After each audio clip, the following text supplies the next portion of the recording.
இனி காலை எக்ஸ்பிரஸ் செய்திகளை பார்க்கலாம்.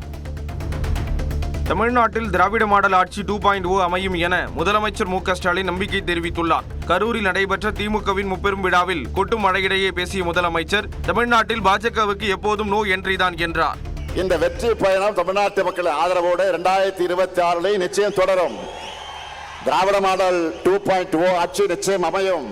அன்னாலும் சரி இன்னாலும் சரி என்னாலுமே அடக்கு முறைக்கு இங்கே நோ என்ட்ரி தான். காலிலேயே விழுந்த பிறகு கர்ச்சீப் எதற்கு என எடப்பாடி பழனிசாமியை முதலமைச்சர் மு.க. ஸ்டாலின் விமர்சித்துள்ளார். கரூரில் பேசிய அவர், திமுகவிற்கு மாற்று என பேசியவர்கள் எல்லாம் மறைந்து போனதாக கூறி தமிழக வெற்றி கழகத்தையும் மறைமுகமாக சாடினார். அதிமுக தொடங்கினப்போ நம்முடைய கொள்கை அண்ணாயிசம்னு சொன்னாங்க. அதை இப்ப பழனிசாமி அவர்கள் அடிமையிசம்னு மாத்தி அமித்ஷாவே சரணம்னு மொத்தமா சரண்டர் ஆகிட்டார். நேற்று டெல்லியில கார் மாறி மாறி போன பழனிசாமியை பார்த்து இப்ப எல்லாரும் என்ன சொல்றாங்க தெரியுமா? காலிலே விழுந்த பிறகு முகத்தை மூட கர்ச்சீப் எதுக்குன்னு தான் எல்லோரும் கேட்கிறாங்க. திமுக முப்பெரும் விழாவில் பெரியார் விருதினை அக்கட்சியின் துணை பொதுச் செயலாளர் கனிமொழி எம்பிக்கு முதலமைச்சர் மு.க. ஸ்டாலின் வழங்கினார்.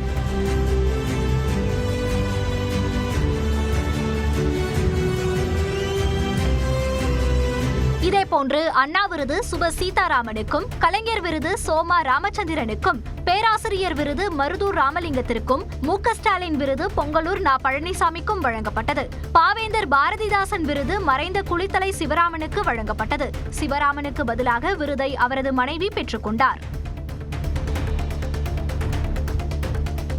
சேலத்தில் இன்று செய்தியாளர்களை சந்திக்கும் அதிமுக பொதுச் செயலாளர் எடப்பாடி பழனிசாமி டெல்லியில் அமித்ஷாவை சந்தித்த போது பேசியது குறித்த தகவல்களை தெரிவிப்பார் என எதிர்பார்க்கப்படுகிறது. முன்னதாக அமித்ஷாவை சந்தித்தது குறித்த படங்களை பதிவிட்ட இபிஎஸ், முத்துராமலிங்க தேவருக்கு பாரத ரத்னா விருது வழங்க வேண்டும் என வலியுறுத்தியதாக தெரிவித்துள்ளார்.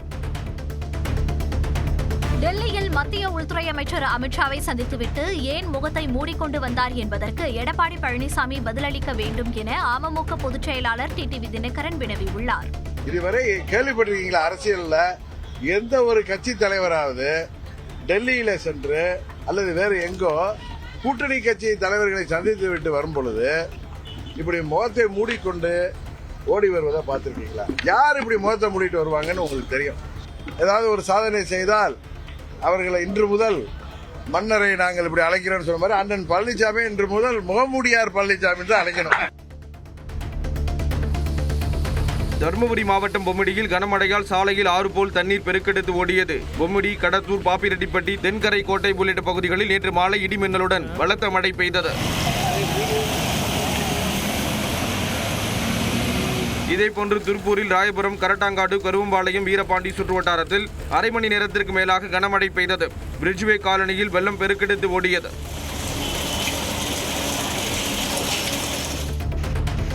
வேலூர் மாவட்டம் குடியாத்தத்தில் பலத்த மழையால் வெள்ளப்பெருக்கு ஏற்பட்டது போல் சாலையில் மழைநீருடன் கழிவுநீர் கலந்து ஓடியது. இதனால் சாலையில் பயணிக்க முடியாமல் வாகன ஓட்டிகள் கடும் அவதியடைந்தனர். குளம் போல தேங்கிய நீரால் மக்களின் இயல்பு வாழ்க்கை பாதிக்கப்பட்டது. தமிழ்நாட்டில் 21 மாவட்டங்களில் இன்று கனமழை பெய்யலாம் என்று வானிலை மையம் தெரிவித்துள்ளது. நீலகிரி, ஈரோடு, கிருஷ்ணகிரி, தருமபுரி, சேலம், திருவண்ணாமலை, திருப்பத்தூர், வேலூர், ராணிப்பேட்டை, செங்கல்பட்டு, காஞ்சிபுரம் மாவட்டங்களில் கனமழை பெய்ய வாய்ப்பு உள்ளது.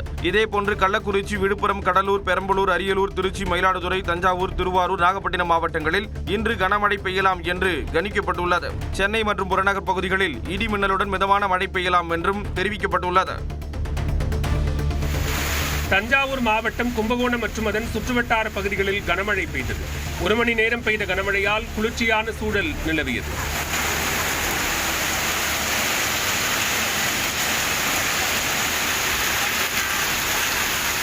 தென்காசி மாவட்டம் சங்கரன் கோவில் சுற்றுவட்டார பகுதிகளில் பெய்த மழை மண்ணை குளிர்வித்தது. புளியம்பட்டி, கரிவலம் வந்தநல்லூர், களப்பக்குளம், அழகாபுரி, இருமன்குளம் உள்ளிட்ட இடங்களில் அரை மணி நேரத்திற்கு மேலாக கனமழை பெய்தது.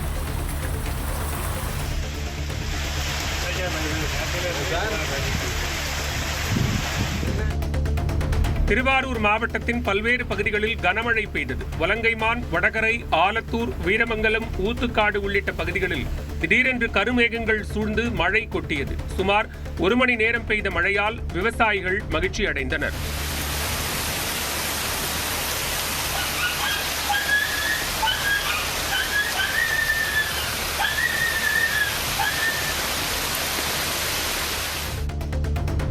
வரும் சனிக்கிழமை பரப்புரையில் ஈடுபடவுள்ள நிலையில் நாகை திருவாரூர் மாவட்ட நிர்வாகிகளுடன் தவேகா தலைவர் விஜய் ஆலோசனை மேற்கொண்டார். தேர்தல் நெருங்கும் சூழலில் மக்கள் சந்திப்பு என்ற பெயரில் விஜய் தனது சுற்றுப்பயணத்தை கடந்த சனிக்கிழமை திருச்சியில் தொடங்கினார். வரும் சனிக்கிழமை நாகை மற்றும் திருவாரூர் மாவட்டங்களில் அடுத்த சுற்றுப்பயணத்தை மேற்கொள்கிறார். இந்த நிலையில் சென்னை பனையூரில் உள்ள கட்சி அலுவலகத்தில் இரு மாவட்டங்களைச் சேர்ந்த மாவட்ட செயலாளர்களுடன் விஜய் தீவிர ஆலோசனை நடத்தினார். தொண்டர்களின் கூட்டத்தை கையாள்வது, உரிய நேரத்தில் பரப்புரை இடத்திற்கு சென்று சேர்வது உள்ளிட்ட விவகாரங்கள் விவாதிக்கப்பட்டதாக தெரிகிறது. கொடிக்கம்பங்கள் அமைப்பது தொடர்பாக அரசாணைகள் மற்றும் வழிகாட்டு விதிமுறைகளை வகுத்துள்ள தமிழ்நாடு அரசுக்கு சென்னை உயர்நீதிமன்றம் பாராட்டு தெரிவித்துள்ளது. பொது இடங்களில் உள்ள கொடிக்கம்பங்களை அகற்றக் கோரிய வழக்கில் சென்னை, காஞ்சிபுரம், திருவள்ளூர், செங்கல்பட்டு மாவட்டங்களின் ஆட்சியர்கள் நேரில் ஆஜராகினர். அப்போது விதிமுறைகளை முறையாக அமல்படுத்தவில்லை என்றால் சம்பந்தப்பட்ட அதிகாரிகளுக்கு எதிராக நீதிமன்ற அவமதிப்பு நடவடிக்கை எடுக்கப்படும் என உயர்நீதிமன்றம் எச்சரிக்கை விடுத்தது. சாத்தூர் அருகே பட்டாசு ஆலை வெடிவிபத்தில் உயிரிழந்தவர்களின் எண்ணிக்கை 2ஆக உயர்ந்தது. கங்கர் செவல்பட்டியில் மாரிமுத்து என்பவருக்கு சொந்தமான பட்டாசு ஆலையில் ரசாயன கலவை தயாரிக்கும் பணியின் போது திடீரென வெடிவிபத்து ஏற்பட்டது. இதில் கண்டியாபுரம் இலங்கை மறுவாழ்வு முகாமைச் சேர்ந்த பெண் தொழிலாளி கௌரி பரிதாபமாக உயிரிழந்தார். காயமடைந்த 8 பேர் மருத்துவமனையில் அனுமதிக்கப்பட்ட நிலையில் காளிமுத்து என்பவர் சிகிச்சை பலனின்றி உயிரிழந்தார். இதனிடையே ஆலை போர்மேன் சோமசுந்தரத்தை காவல்துறையினர் கைது செய்தனர். மேலும் ஆலையின் உரிமத்தை தற்காலிகமாக ரத்து செய்து மத்திய வெடிபொருள் கட்டுப்பாட்டுத்துறை நடவடிக்கை எடுத்துள்ளது. ஹோசூரில் ராபிஸ் நோயால் பாதிக்கப்பட்ட கூலி தொழிலாளி சிகிச்சை பலனின்றி உயிரிழந்தார். நாற்றம்பாளையம் கிராமத்தை சேர்ந்த 55 வயதுடைய முனிமல்லப்பாவை கடந்த 1 மாதம் முன்பு நாய் கடித்துள்ளது. தேன்கனிக்கோட்டை அரசு மருத்துவமனையில் சிகிச்சை பெற்று வீடு திரும்பினார். கடந்த 2 நாட்களுக்கு முன்பு ராபிஸ் நோயின் அறிகுறிகள் முனிமல்லப்பாவிடம் காணப்பட்டன. இதனையடுத்து அவர் கிருஷ்ணகிரி அரசு மருத்துவக் கல்லூரி மருத்துவமனையில் அனுமதிக்கப்பட்ட நிலையில் சிகிச்சை பலனின்றி உயிரிழந்தார். இந்திய ராணுவம் தனது துணிச்சலான நடவடிக்கை மூலம் கண்ணிமைக்கும் நேரத்தில் பாகிஸ்தானை மண்டியிட வைத்ததாக பிரதமர் மோடி தெரிவித்தார். மத்திய பிரதேச மாநிலம் தார் மாவட்டத்தில் பொதுக்கூட்டத்தில் பேசிய அவர் இதனை குறிப்பிட்டார். हमारे वीर जवानों ने पलक झपकते ही पाकिस्तान को घुटनों पर ला दिया. சபரிமலையில் உள்ள துவாரபாலகர் சிலைகளில் இருந்து 4 கிலோ தங்கம் திருடு போனது தொடர்பாக 3 வாரங்களில் விரிவான அறிக்கை தாக்கல் செய்ய கேரள உயர்நீதிமன்றம் உத்தரவிட்டுள்ளது. சபரிமலை ஐயப்பன் கோவில் சன்னதி முன்பு உள்ள 2 துவாரபாலகர் சிலைகள் மீது தங்க முலாம் பூசிய தகடுகளை பழுது நீக்க தேவசம் போர்டு ஆணையரிடம் அனுமதி பெறாமல் கோவில் நிர்வாகிகள் சென்னைக்கு அனுப்பி வைத்தனர். இதை எதிர்த்து தொடரப்பட்ட வழக்கை விசாரித்த கேரள உயர்நீதிமன்றம் தகடுகள் மீண்டும் பொருத்தப்படும் போது எடையை ஏன் சரிபார்க்கவில்லை என கூறி இதுகுறித்து விரிவான விசாரணை நடத்தி 3 வாரங்களில் அறிக்கை தாக்கல் செய்ய உத்தரவிட்டது. புரட்டாசி மாதம் பிறந்ததை அடுத்து திருப்பதியில் பக்தர்கள் கூட்டம் அலைமோதுகிறது. திருப்பதி ஏழுமலையானுக்கு உகந்த மாதமான புரட்டாசி துவங்கியது. புரட்டாசி மாத முதல் நாளில் ஏழுமலையானை வழிபடுவதற்காக அதிக அளவிலான பக்தர்கள் திருப்பதி மலைக்கு வந்தனர். இதனால் இலவச தரிசனத்திற்காக சுமார் 24 மணி நேரம் வரிசையில் காத்திருக்க வேண்டிய நிலை ஏற்பட்டுள்ளது. புரட்டாசி மாதம் முழுவதும் பக்தர்கள் கூட்டம் அதிகம் இருக்கும் என்பதால் அதற்கு தேவையான அளவில் அடிப்படை ஏற்பாடுகளை தேவஸ்தான நிர்வாகம் செய்து வருகிறது. சாமி தரிசனத்திற்காக வரிசையில் காத்திருக்கும் பக்தர்களுக்காக தேவையான உணவு, குடிநீர் உள்ளிட்ட அடிப்படை வசதிகளை தேவஸ்தான நிர்வாகம் செய்துள்ளது.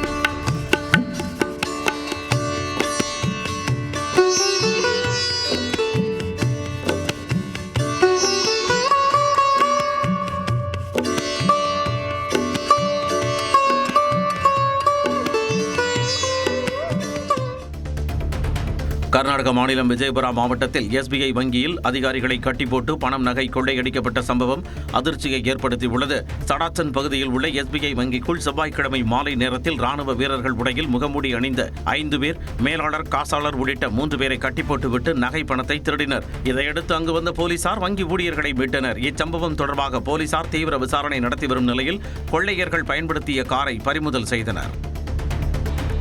ஐசிசி T20 பந்து வீச்சாளர்களுக்கான தரவரிசை பட்டியலில் தமிழகத்தைச் சேர்ந்த வருண் சக்கரவர்த்தி முதலிடம் பிடித்து சாதனை படைத்துள்ளார். தனது கிரிக்கெட் வாழ்க்கையில் முதன்முறையாக அவர் முதலிடம் பெற்றுள்ள நிலையில் இந்த இடத்தை பிடிக்கும் 3வது இந்திய பந்து வீச்சாளர் என்ற பெருமையும் அவருக்கு கிடைத்துள்ளது.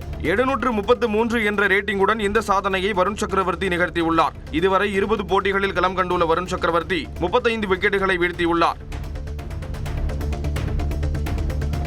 அரசுமுறை பயணமாக மனைவியுடன் லண்டன் சென்ற அமெரிக்க அதிபர் டொனால்டு டிரம்புக்கு மன்னர் 3ஆம் சார்லஸ் உற்சாக வரவேற்பளித்தார். குதிரைகள் பூட்டிய வாகனத்தில் இருவரும் ஊர்வலமாக அழைத்துச் செல்லப்பட்டனர்.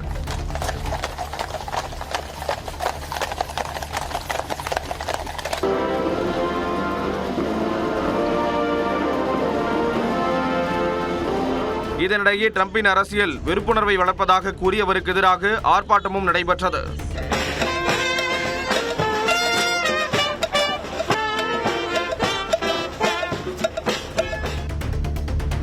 தனக்கு எதிராக சமூக வலைதளங்களில் ஜாய் கிறிசல்டா பதிவிட்டுள்ள வீடியோக்களை நீக்க கோரி மாதம்பட்டி ரங்கராஜ் சென்னை உயர்நீதிமன்றத்தில் வழக்கு தொடர்ந்துள்ளார்.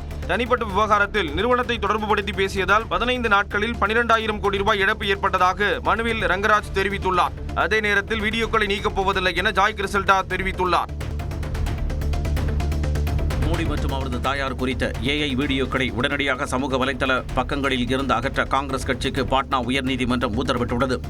கடந்த செப்டம்பர் 10ஆம் தேதி காங்கிரஸ் கட்சி தனது எக்ஸ் வலைதள பக்கத்தில் மோடி மற்றும் அவரது தாயார் குறித்த ஏஐ வீடியோ ஒன்றை பதிவிட்டிருந்தது. இந்த வீடியோவை நீக்க கோரி விவேகானந்தா சிங் என்பவர் தொடர்ந்த வழக்கை பாட்னா உயர்நீதிமன்றம் விசாரணை செய்தது. அப்போது ஏஐ வீடியோ பிரதமரின் நற்பெயருக்கு களங்கம் விளைவிக்கும் வகையிலும் மற்றும் பெண்களின் கண்ணியத்தை பாதிக்கும் வகையிலும் உள்ளதாக கூறி ஏஐ வீடியோக்களை நீக்க காங்கிரஸ் கட்சிக்கு உத்தரவிட்டது. சீர்காழி அரசு மருத்துவமனையில் ஊசி போட்ட கர்ப்பிணிகள் உள்ளிட்ட 36 பேருக்கு திடீரென நடுக்கம் மற்றும் காய்ச்சல் ஏற்பட்டதால் பரபரப்பு நிலவியது. மாற்று மருந்து கொடுத்த பிறகு பெரும்பாலானோருக்கு உடல்நிலை சீரானது. 5க்கும் மேற்பட்டோர் மேல் சிகிச்சைக்காக சிதம்பரம் மற்றும் மயிலாடுதுறை மருத்துவமனைக்கு அனுப்பி வைக்கப்பட்டனர். அவங்க இன்ஜெக்ஷன் பண்ணி அடுத்த ½ அன் ஹவர்ல எல்லாருக்குமே ஃபிக்ஸ் செஞ்சிச்சிங்க. ஃபிக்ஸ் கூடியே எல்லாருக்குமே ஜுரம் வந்துருச்சு. இப்போ அதுக்கு முன்னாடி எல்லா குழந்தைங்களுக்கும் பால் கொடுத்துருக்காங்க. குழந்தைகளுக்கு நாளைக்கு ஏதாவது எஃபெக்ட் ஆகுமா ஆகாதா அதுதான் நான் கேட்குறேன். அது கேட்கறதுக்கு அவங்க எதுவுமே பதில் சொல்ல மாட்டாங்க. கடலூர் மாவட்டம் காட்டுமன்னார் கோவிலில் வேலைக்கு செல்வதை கண்டித்த கணவன் மீது கொதிக்கும் எண்ணெயை ஊற்றிய மனைவி கைது செய்யப்பட்டார். லால்பேட்டையைச் சேர்ந்த கண்ணனின் மனைவி திவ்யபாரதி அருகே உள்ள அரிசி ஆலையில் பணிபுரிந்து வந்தார். இதனால் கணவன் மனைவிக்கு இடையே அடிக்கடி தகராறு ஏற்பட்டதாக தெரிகிறது. இந்நிலையில் வீட்டில் கணவன் உறங்கிக் கொண்டிருந்த போது அவரது காலில் கொதிக்கும் எண்ணெயை ஊற்றியுள்ளார். கண்ணனின் அலறல் சத்தம் கேட்டு வந்த அக்கம் பக்கத்தினர் அவரை மீட்டு அரசு மருத்துவமனையில் அனுமதித்தனர். எத்தியோப்பியாவில் இருந்து சென்னைக்கு விமானத்தில் கடத்தி வரப்பட்ட 20 கோடி ரூபாய் மதிப்பிலான 2 கிலோ கொகைன் போதைப்பொருள் பறிமுதல் செய்யப்பட்டது. எத்தியோப்பியா தலைநகர் அடிஸ் அபாபாவில் இருந்து சென்னைக்கு வந்த கென்யா நாட்டவரை மத்திய வருவாய் புலனாய்வுத்துறை தனிப்படை அதிகாரிகள் சோதனை செய்தனர். அப்போது அவரிடம் 2 கிலோ கொகைன் போதைப்பொருள் இருந்தது தெரியவந்தது. இதையடுத்து அவரை மத்திய வருவாய் புலனாய்வுத்துறை போலீசார் கைது செய்தனர். தென்காசி மாவட்டம் புளியங்குடி பகுதியில் கொல்லம் திருமங்கலம் தேசிய நெடுஞ்சாலையில் இருந்த ஆக்கிரமிப்புகள் ஜேசிபி எந்திரத்தின் உதவியுடன் அகற்றப்பட்டன. ஆக்கிரமிப்புகளால் போக்குவரத்து நெரிசல் ஏற்படுவதாகவும் விபத்துக்கள் நிகழ்வதாகவும் தொடர்ந்து புகார்கள் வந்தன. இதனையடுத்து ஆக்கிரமிப்புகளை அகற்ற கோரி நெடுஞ்சாலைத்துறை சார்பில் கடந்த 1 மாதத்திற்கு முன்பு நோட்டீஸ் வழங்கப்பட்டது. ஆனால் சிலர் ஆக்கிரமிப்புகளை அகற்றாமல் இருந்த நிலையில் நெடுஞ்சாலைத்துறையினரும் நகராட்சி ஊழியர்களும் இணைந்து ஆக்கிரமிப்புகளை அப்புறப்படுத்தினர். ராணிப்பேட்டை மாவட்டம் மேல்வீராணம் பகுதியில் அறுவடை செய்து குவித்து வைக்கப்பட்டிருந்த நெல்மணிகள் மழையில் நனைந்து சேதமானதால் விவசாயிகள் வேதனையடைந்துள்ளனர். ஆண்டுதோறும் அரசு நேரடி நெல் கொள்முதல் நிலையங்கள் திறக்கப்பட்டு நெல் கொள்முதல் செய்யப்பட்டு வந்த நிலையில் இந்த ஆண்டு பல முறை கோரிக்கை விடுத்தும் இதுவரை கொள்முதல் நிலையம் திறக்கப்படவில்லை என்று கூறப்படுகிறது. இந்த நிலையில் அறுவடை செய்து திறந்த வெளியில் கொட்டப்பட்டு தார்பாய் மூலம் மூடப்பட்டிருந்த நெல்மணிகள் கடந்த 2 நாட்களாக பெய்த மழையில் நனைந்து முளைவிடத் தொடங்கியுள்ளன. கிருஷ்ணகிரி மாவட்டம் ஓசூரில் வீட்டில் தூங்கிக் கொண்டிருந்த முதியவரை நாய் கடித்ததில் அவரது கைவிரல் துண்டானது. வரகானப்பள்ளியைச் சேர்ந்த ஒப்பிலியப்பா தனது வீட்டில் தூங்கிக் கொண்டிருந்தார். அப்போது தெருவில் சுற்றித் திரிந்த நாய் அவரது வீட்டுக்குள் புகுந்து அவரது இடது கையின் நடுவிரலை கடித்து துண்டாக்கி தூக்கிச் சென்றது. இதனால் அலறி துடித்த அவரை அக்கம்பக்கத்தினர் அருகிலிருந்த ஆரம்ப சுகாதார நிலையத்திற்கு அழைத்துச் சென்றனர். பின்னர் மேல் சிகிச்சைக்காக அவர் ஓசூர் அரசு மருத்துவமனைக்கு அனுப்பி வைக்கப்பட்டார். நீலகிரி மாவட்டம் கோத்தகிரியில் குடியிருப்புக்குள் நுழைந்த நாயை வேட்டையாட முயன்ற சிறுத்தை உரிமையாளர் சத்தமிட்டதால் ஓட்டம் பிடித்தது. மிஷன் காம்பவுண்ட் பகுதியில் நுழைந்த சிறுத்தை அங்குள்ள வீட்டிற்குள் நுழைந்து நாயை கவ்விச் சென்றது. அப்போது சத்தம் கேட்டு வீட்டின் உரிமையாளர் மின்விளக்கை ஆன் செய்ததால் நாயை அங்கேயே விட்டுவிட்டு சிறுத்தை வனப்பகுதிக்குள் விரைந்தோடியது. இந்த காட்சிகள் அங்குள்ள சிசிடிவி கேமராவில் பதிவாகியிருந்தன.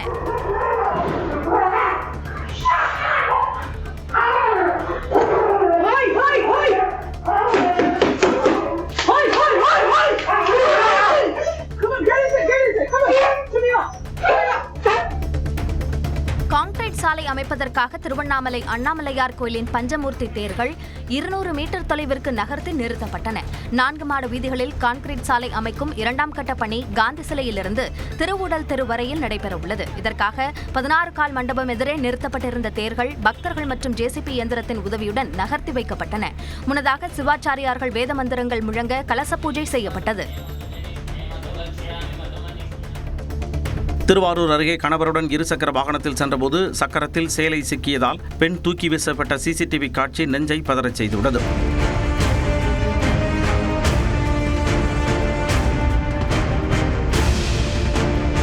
மணக்கல் மெயின் ரோடு பகுதியைச் சேர்ந்த குமாரும் அவரது மனைவி கீதாவுடன் திருவாரூரில் தாங்கள் வேலை செய்யும் துணிக்கடைக்கு இருசக்கர வாகனத்தில் சென்றனர். வடகண்டம்பாலம் அருகே வந்தபோது கீதாவின் சேலை இருசக்கர வாகனத்தின் சக்கரத்தில் சிக்கியதால் தூக்கி வீசப்பட்டார்.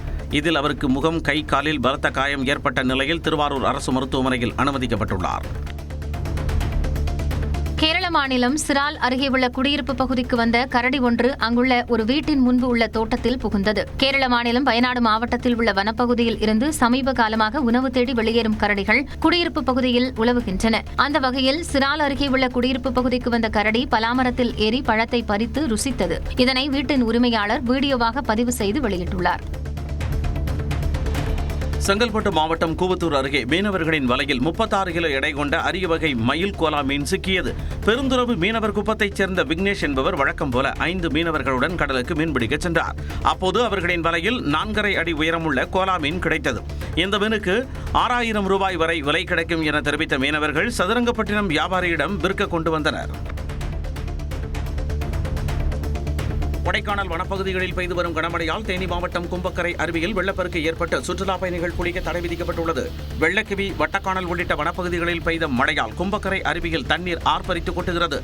இந்த நீர்வரத்து சீராகும் வரையில் சுற்றுலா பயணிகள் வருகைக்கு தடை விதிக்கப்படுவதாக வனத்துறையினர் அறிவித்துள்ளனர்.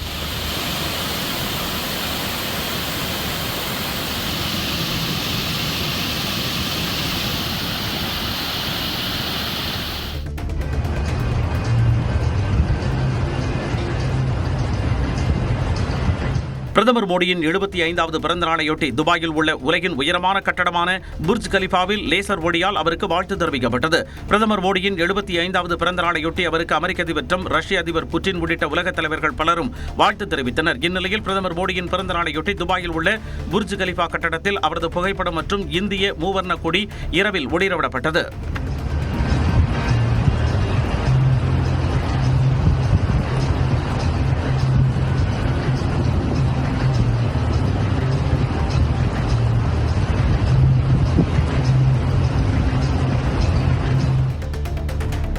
உத்தரப்பிரதேச மாநிலம் பரேலியில் பிரபல பாலிவுட் நடிகை திஷா பதானியின் வீட்டின் வெளியே துப்பாக்கிச்சூடு நடத்திய இருவர் என்கவுண்டரில் சுட்டுக் கொல்லப்பட்டனர். கடந்த 12ஆம் தேதி அதிகாலையில் நடிகை திஷா பதானியின் வீட்டின் வெளியே நடத்தப்பட்ட துப்பாக்கிச்சூடு தொடர்பான விசாரணையில் ரவீந்திரா மற்றும் அருண் என்ற இருவர் கண்டறியப்பட்டனர்.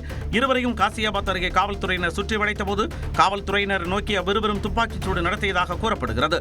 இதையடுத்து காவல்துறையினர் நடத்திய பதில் துப்பாக்கிச்சூட்டில் காயமடைந்த இருவரும் சிகிச்சை பலனின்றி உயிரிழந்தனர். மேற்குவங்க மாநிலம் கொல்கத்தாவில் நவராத்திரியையொட்டி துர்காதேவி சிலைகளை வடிக்கும் பணிகள் நடைபெற்று வருகின்றன. அம்மாநிலத்தின் முக்கிய பண்டிகைகளில் ஒன்றாக துர்கா பூஜை கொண்டாடப்பட உள்ளது. இந்நிலையில் கொல்கத்தாவில் கோதுமை மாவு உள்ளிட்டவற்றால் துர்காதேவி சிலையை வடிக்கும் பணி நடைபெற்றது.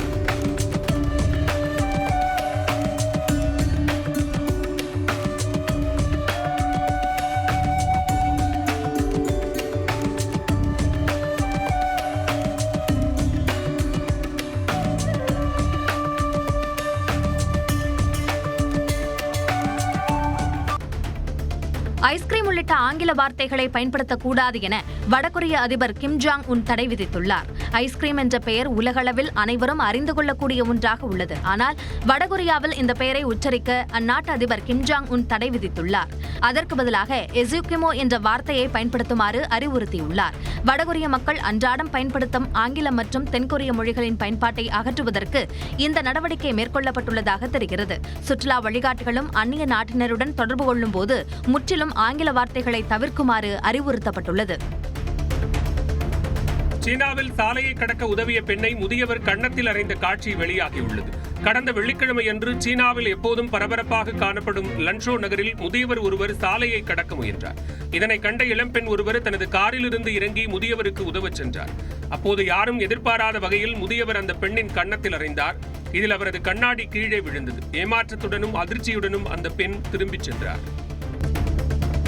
பிரதமர் நரேந்திர மோடியின் வாழ்க்கை வரலாற்றை மையமாக வைத்து மா வந்தே என்ற பெயரில் திரைப்படம் உருவாக உள்ளது. சில்வர் காஸ்ட் கிரியேஷன் தயாரிக்கும் இத்திரைப்படத்தில் பிரதமர் மோடி கதாபாத்திரத்தில் மலையாள நடிகர் உன்னி முகுந்தன் நடிக்க இருக்கிறார். குழந்தை பருவம் முதல் தேசிய தலைவராக உருவெடுத்தது வரை அவரது வாழ்க்கை வரலாற்றை படமாக்க படக்குழு திட்டமிட்டுள்ளது. குறிப்பாக மோடிக்கும் அவரது தாய்க்கும் உள்ள ஆழமான பிணைப்பை வெளிப்படுத்தும் வகையில் படத்தின் போஸ்டரில் வாசகம் இடம்பெற்றுள்ளது.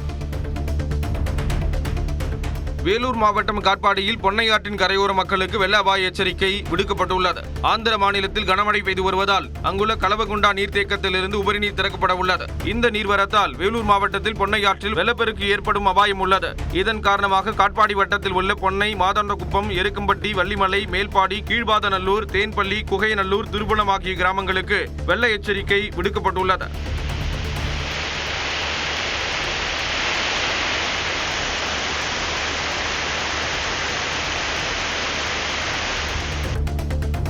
காஞ்சிபுரம் அருகே இருசக்கர வாகனம் மீது தனியார் தொழிற்சாலை பேருந்து மோதியதில் ஒருவர் உயிரிழந்தார். காஞ்சிபுரம் மாநகராட்சிக்குட்பட்ட டெம்பிள் சிட்டியை சேர்ந்த ரவி தேனமாக்கம் சென்றுவிட்டு இரவில் வீடு திரும்பிக் கொண்டிருந்தார்.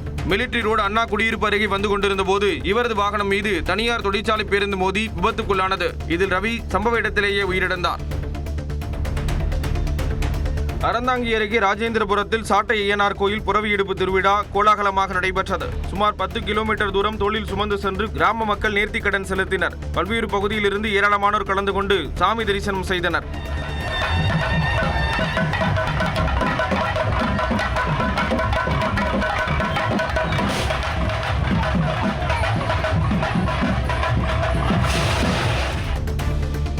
திருப்பத்தூர் அருகே பெங்களூருவுக்கு கடத்த முயன்ற 50 லட்சம் ரூபாய் மதிப்பிலான 29 செம்மர கட்டைகளை காவல்துறையினர் பறிமுதல் செய்தனர். குடுமாம்பள்ளி பகுதியைச் சேர்ந்த சேகர் என்பவர் ஆந்திராவில் இருந்து செம்மர கட்டைகளை கடத்தி வந்து காக்கனாபாளையத்தில் உள்ள தனது பம்பு செட்டில் பதுக்கி வைத்திருந்தார். இதுகுறித்து தகவல் அறிந்த வனத்துறையினர் சம்பவ இடத்திற்கு சென்று ஆய்வு செய்தனர். அப்போது 29 செம்மர கட்டைகள், 3 கார்கள், 2 இருசக்கர வாகனங்கள் பறிமுதல் செய்யப்பட்டன. மேலும் சேகர், அவருக்கு உதவிய சிவா ஆகியோரை கைது செய்தனர்.